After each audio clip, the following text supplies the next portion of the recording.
Thank you everyone for coming here. The first thing I would like to say is thank you very much for to the organizing committee, and especially to Antonio Figueiredo, who invited me to participate here. Today I'm going to talk about periodization and training load control in futsal. So I divide my presentation in periodization. I would like to show how I periodize. I'd like to show the tool that I use when I'm working with my teams. This tool is the footlock tool. Then I would like to talk about recovery and regeneration control. I use three tools: the recovery point system, the RPE, and the urine osmolality, and then the conclusions. So let's go. So, who I am? I got a degree in physical education teaching, then I got another degree in exercise and sport science. I got an MPhil and I finished in my PhD. Before working for futsal, I was working in 2 basketball teams and 1 national team. I left basketball and now I work with the Manchester Futsal Club and the national squad, the England national squad. Periodization. When we talk about periodization for a coach, the main objective is to achieve the best performance in a team. That is coming to prescribe the good relationship between physical training and a good recovery between the session. So the main objective is to determine, to deliver the proper training load every single session. But that is the problem. When you are talking about individual sport, it's not easy, but it's a bit more easier to decide, okay, I am a long distance runner, so today you need to run 10 kilometers. But however, when you are talking about team sport, how can you control the training load? That for me is the main problem. Okay? So for me, a good periodization in a team sport is so important, because you need to keep a good fitness level during the whole season. It's just not 1 day or 2 days during the season, like a cyclist or an athlete that I can pick for the World Championship and the Olympic Games. In a team sport, you need to keep 6-7 months a good fitness level. Usually the periodization in team sport is divided in 3 main groups: the pre-season, the in-season, and the off-season. In my teams, I divide the pre-season using, say, 6-8 weeks. The in-season period in 3 parts. The competition starts after the pre-season until Christmas. The competition 2 periods until Easter, and then if we are classified for the play-out or play-off, we have another period. After the play-out or play-off, we have the off-season period. La periodizzazione, diciamo che una buona periodizzazione è un aspetto chiave per quanto riguarda tutta la stagione della squadra.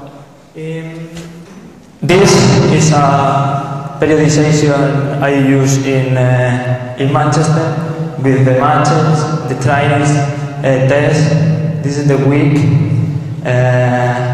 That is the volume, and that is the intensity. Okay, it's so nice, but in a team sport, how can you control that?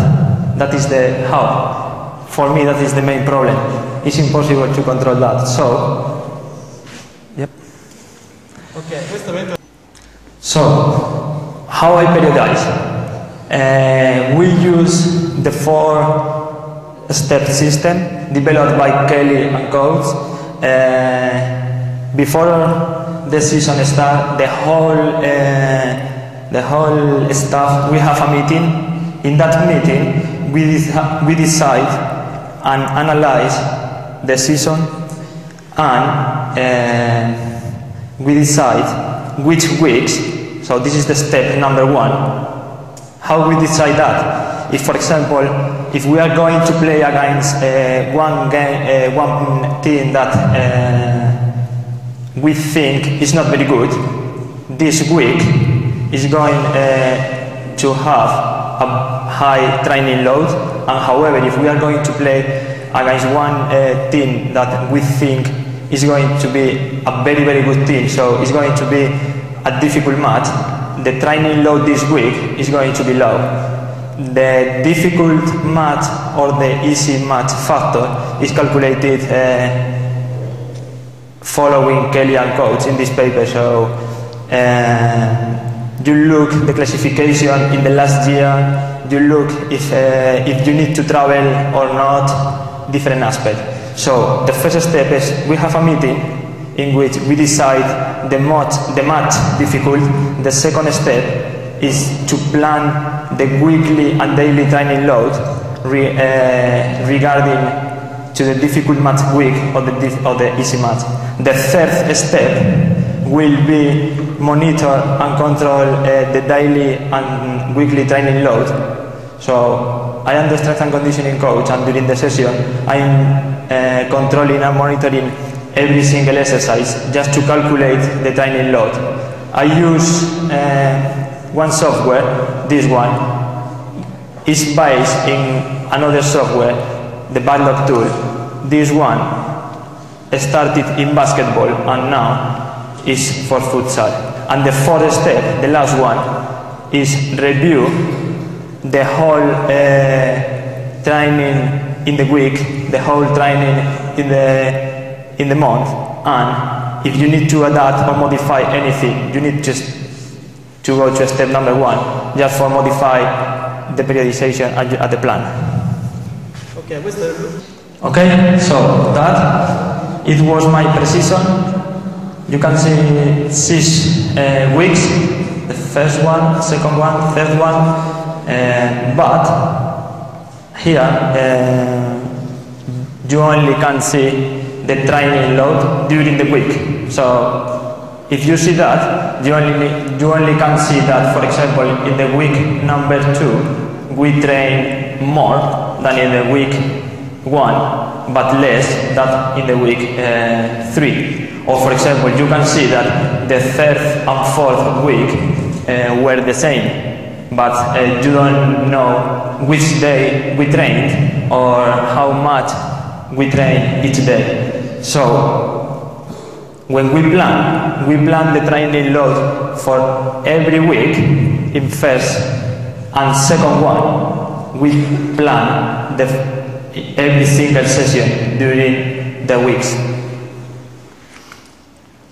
Ok, questo è il carico di lavoro settimanale e non viene rappresentato da quello che fanno giornalmente ad ogni allenamento, però è solamente per priorizzare il lavoro che fanno settimanalmente a seconda della partita che fine settimana avranno.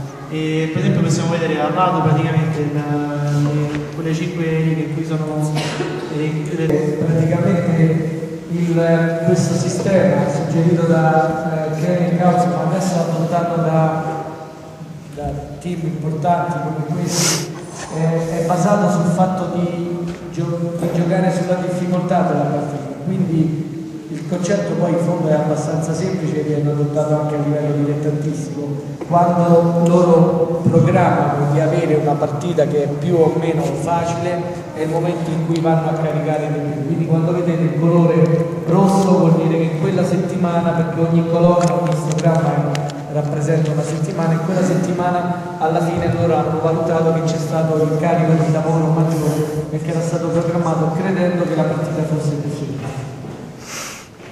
Okay, so here we have the 6 pre-season period, and the competition one. So Christmas is here.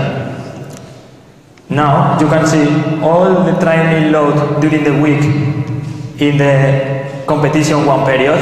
So for example, this week I know, and this one, that weekend we had an important game. However, in this week and in this one, I know that probably or we didn't play, or the team against we played was so easy. So this week we trained more because we thought that the team, the game, will be easier. And below here you can see the week number 1, the second week, and the third week. This is the total training load for every single day, and this one is okay. This is the week, for example, in the week number 2 is this one. This day, Monday, was rest. We train Tuesday, Wednesday, Thursday, and we have a friendly game on Friday, and rest. This day was easier than these two, so this training load was lower than in these days. And okay, yes. This is the second week, and here is the second week. But at the bottom, this day is the training done in my aspect, in the fitness, and this one is for the coach. So for example, the training session performed by the coach this day was harder than this one. This one was harder than this one, and this one was the easiest training session of the week, because this day we have a game. Allora, questo è un ulteriore... So far we know the training load for the week and the training load for the sessions. The only aspect we need to know now is how to control the training load. So, yeah. We have the precision, the sessions with the fitness aspect, the session with the technical aspect. This is the kinds of session we have. So technical 1, technical 1.5, technical 2. Technical 4 is the hardest session, and technical 1 is the easiest session. This is the total training sessions performed during the week, and this one is the total training load in each week. So for example, we have in the first week 6 and 8 points. In the second week 18 and 8. In the third week more. In the fourth week a bit more, and then go down. I've done the step number 1 and the step number 2.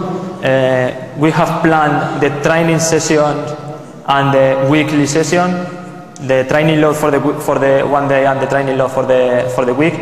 But now we need to do the third step. If you remember, the third step is to monitor and control the session, because for example, you can say to the coach, okay, today we are going to do a technical 2 session, but however, you know the coach, then the coach just come on, more. So finally the session is not technical 2, it's technical 4, and for tomorrow we need to train more. So maybe the players are tired. That is the reason, because step number 3 is so important. So you need to control the training load, and let's see if the session that you have planned is well performed or not. So for monitoring and controlling the daily and weekly training load, we use the Footlock tool. Is futsal training load control tool. This software was based in the backlog tool. The backlog tool is a tool that I developed in 2005-2006 in a basketball team, in a professional Spanish basketball team. And then when we started to work with futsal, I thought, okay, basketball, futsal, we can use the backlog tool, just modify the exercises and use it for futsal. Ok, adesso abbiamo visto praticamente come... This is the template we use with the England futsal team. I am the strength and conditioning coach, so during the session I got my laptop with me, and here I just need to write down the exercise that the coach performed. In the middle, how long each exercise was done. So for example, this one is 2 versus 1 in a reduced space for 5 minutes. Okay? And the software calculates by itself the load for each exercise. Here, this is the total duration of the session. This number is the total training load of the session, and this number is the equivalence of this one. Oh, sorry. Ok, questa è praticamente la pagina con cui... So, we have every single exercise with one number, okay? This number is the value of the training load for this exercise. The exercise was calculated with Microsoft Excel, so the exercise, the easiest exercise is number 1, and the hardest exercise is 28. So all the exercises are between 1 and 28. This number covering the 4 training loads components, volume, intensity, density and complexity, and the 3 training dimensions, cognitive, metabolic and neuromuscular, following refolio. So that is so complicated. So when we decide, okay, how can I get this number for this exercise, we analyze basically 4 aspects: the heart rate, the density, and the opposition, and the distance. So for every single exercise, so for example 5 versus 5, we analyze the distance, the opposition, the density and the heart rate. Ok, praticamente questa... So here we have distance, opposition, intensity and heart rate, and this is an example. For example, 5 versus 5 2 cores. So the coach said, okay, 5 versus 5 and 2 cores. If I am playing with this team and I am attacking the goal over there, 2 cores is I attack there and then they attack in this goal. So 1 core go and 2 core back. So go and back, and after the second one, the team change or the coach stops the exercise for explain. So 5 versus 5 2 cores is in the distance. 2 cores is 7 points. So 7 points in the distance. In the opposition is 5 versus 5 is 10 points. So 10 points in opposition. The density, we calculated the density. The density is the time that the player are resting compared with the time that the player are working. So in the 5 versus 5 2 cores is 9 points for 1. And then the heart rate what was measured during 10 consecutive minutes. So in 5 versus 5 2 cores is 8 points. The heart rate is this. We calculate the mean, so 8 plus 9 plus 10 and plus 7. The average is 8.5 points. And then for a simple 3 rule, we calculate the exercise training load, what in this case is almost 24.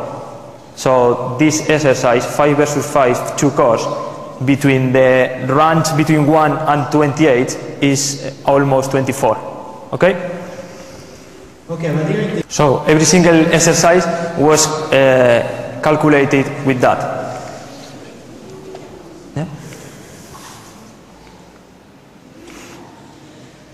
So we can see the exercise, the minutes, and the training load. This number, the total training load for the day, is too big. It's in this case 85. Thank you very much. So it's too big to say the coach, okay, today we are going to do a session with 85 points. It's easier to use, okay, today we have session 1.5 points.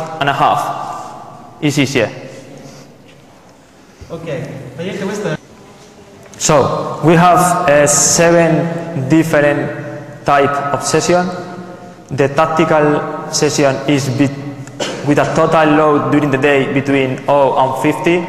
The technical one usually is a pre-game session. The technical 1.5, technical 2, or for example, the technical 3.5 is between 151 and 170. So we have all of this kind of session, and it's easier. Okay, today we have a technical 3 session, and the coach can plan a technical 3 session without knowing all this number. Okay, praticamente. So this is the week. We have the session, every single session, and every single session has 1 point. So for example, technical 2 has 2 points, and here in the total training session for the week, if for example we have 3 sessions in the first week with 1.5 points, this is 3 times 1.5 points, we have 4.5 points, and the total plus the fitness session and plus the games, the total training load for the first week with week was 6 and 8 points. So we have different kinds of session, and we have different kinds of week, and this is the weeks. So we have the kind of session with the total training load. An example, 1 week with 3 sessions and 1 game. If the session is 2 and 2 sessions, technical 3, the total points will be 12, because the technical 3 is 3 points, and the technical 2 is 2 points, and the game 4 points. The training load during the week is 12 points. So with that, we know the total training load for each week, and the coach can calculate the training load for every single session with the Baldock tool. Done the step number 1, the step number 2, and the step number 3, but we need to do the last one. The last one is to control, monitor, and compare with the plan. Okay, so for example, in this one,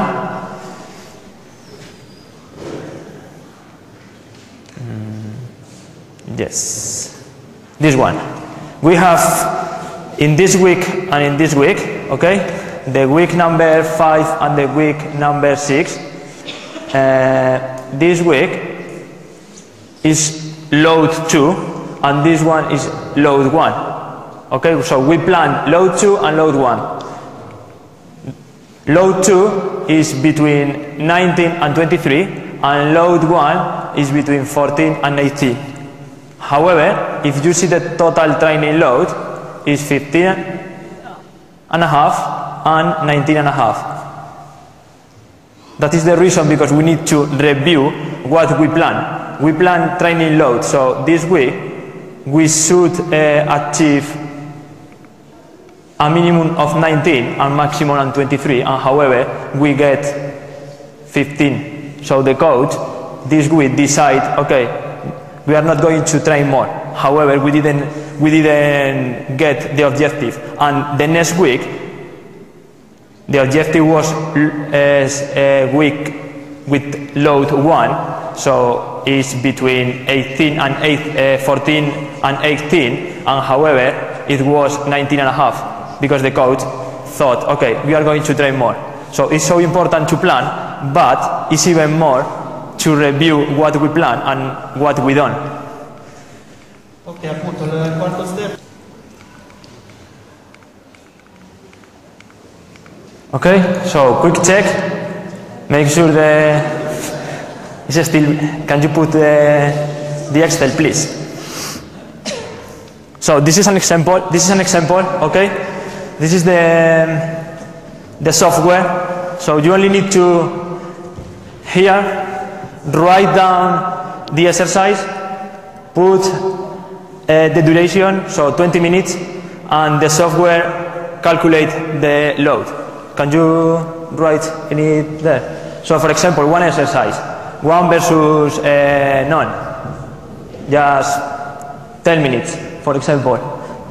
I only need to write down here, put 10 minutes, and the software calculates by itself the load. And here, this is the total training load of the day and the equivalence. Okay?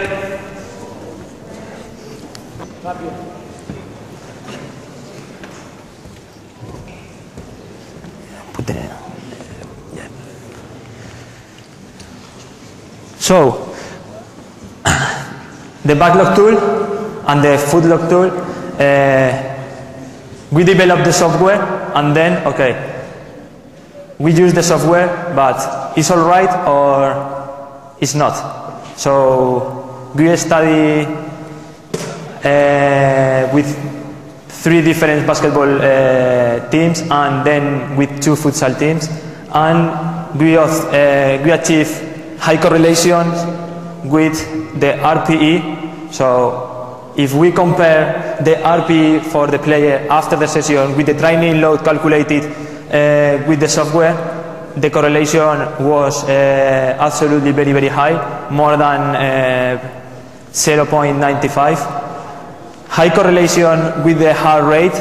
So if we compare the average heart rate during the whole session with the value given by the software, the correlation was more than 90, and with the body composition.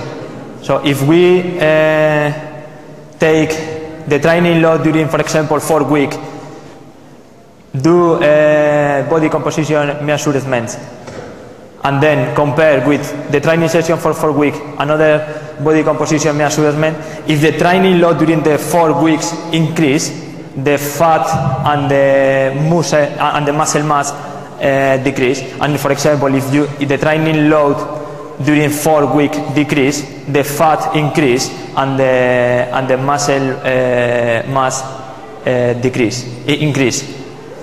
So high correlation with the RPE, high correlation with the heart rate, and high correlation with the body composition aspect of the players.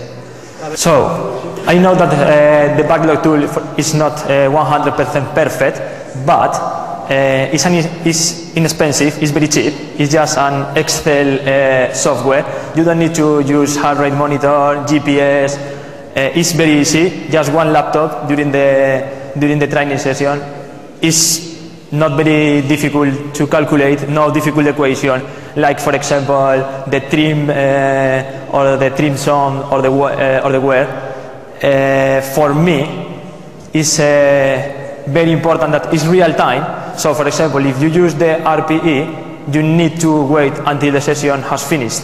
So okay, I know how hard the session was, but the session has finished.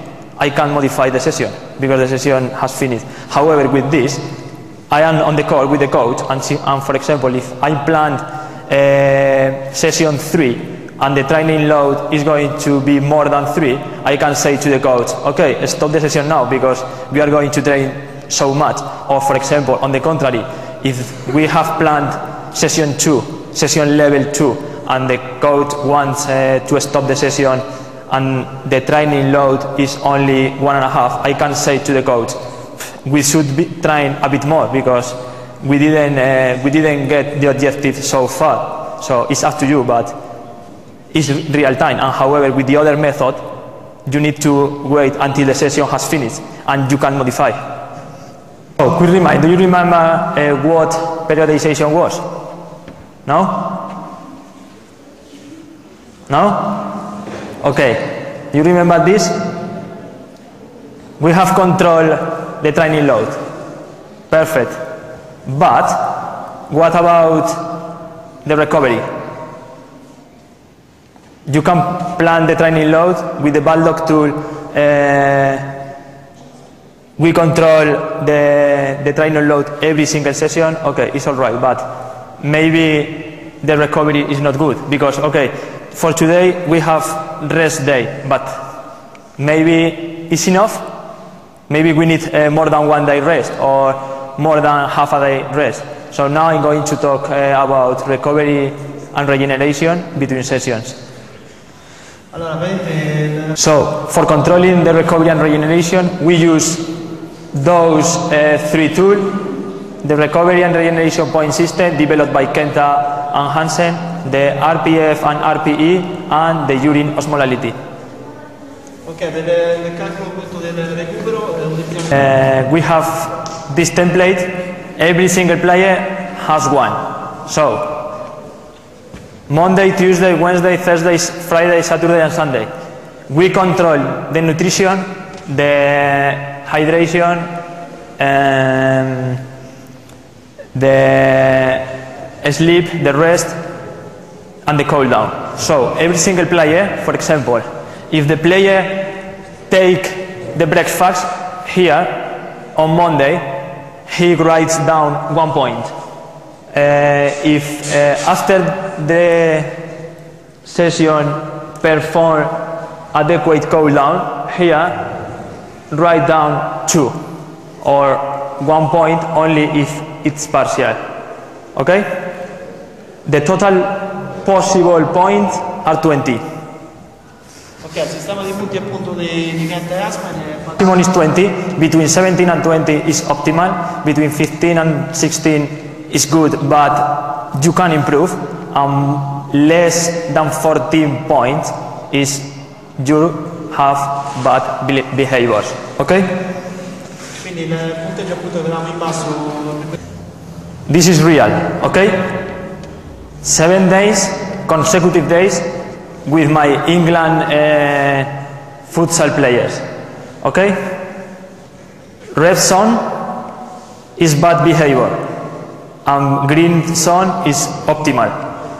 Day 1, you can see my players in red zone, day 2, day 3 and day 4, okay? The first 4 day, the player were with their clubs, okay? So they were at home and they were training with their clubs.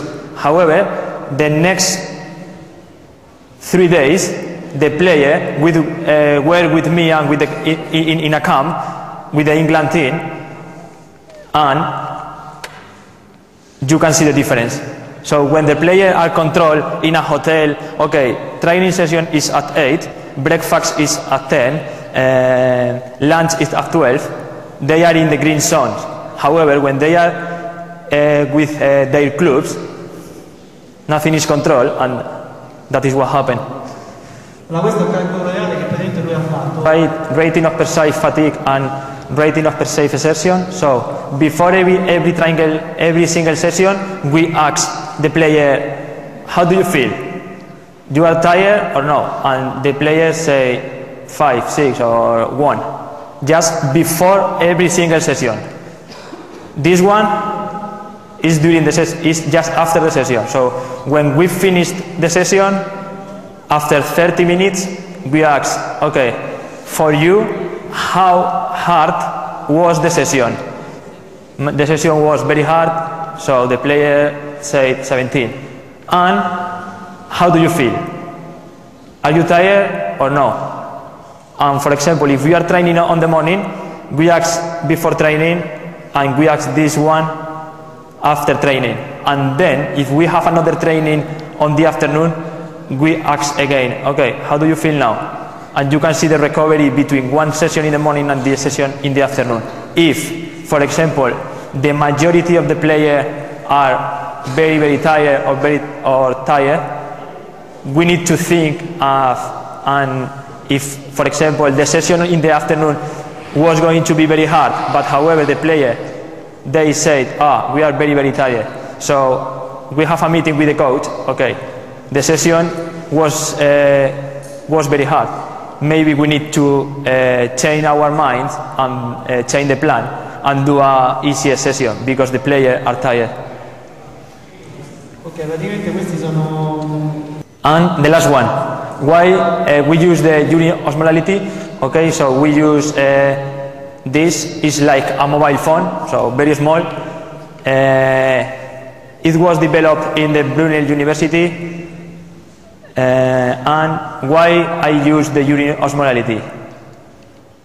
Because if you remember that, here in the hydration, pre-exercise urine clear or light, and post-exercise urine clear or light. If your urine is clear before the session, you get 1 point. If your urine is clear after the session, you get another point. Okay? All the players, all, get the point. So all the urine is clear, or they say that. Ok, lui utilizza anche la qualità delle urine appunto per il calcolo. Question is, okay, my urine is okay, so I am hydrated well. However, so if your urine is right, is clear, you need to be between 1 and 3. So the color of your urine needs to be between 1 and 3. Yeah? The reality of England futsal player is that. So this is the P. So and that. Because of the B. No, it's not B. It's P. Just the first P in the morning. Okay? So it's not between 1 and 3. Ok, il giocatore per prendere un punteggio di 1. Reality is. We analyze the urine osmolality because players are not enough hydrated. So in the day 1, day 2, and day 3, this is between 200 and 600. The next one is is more than 600, and the last one is more than 1,000. Okay, 1,000 what? This one. Oop. Between 200 and 600, you are right. Between 600 and 1,000, or you are in yellow zone. More than 1,000, you are in danger. This is my conclusion. To control and monitor the training load is so important, but for me, to control the rest and the recovery is even more important.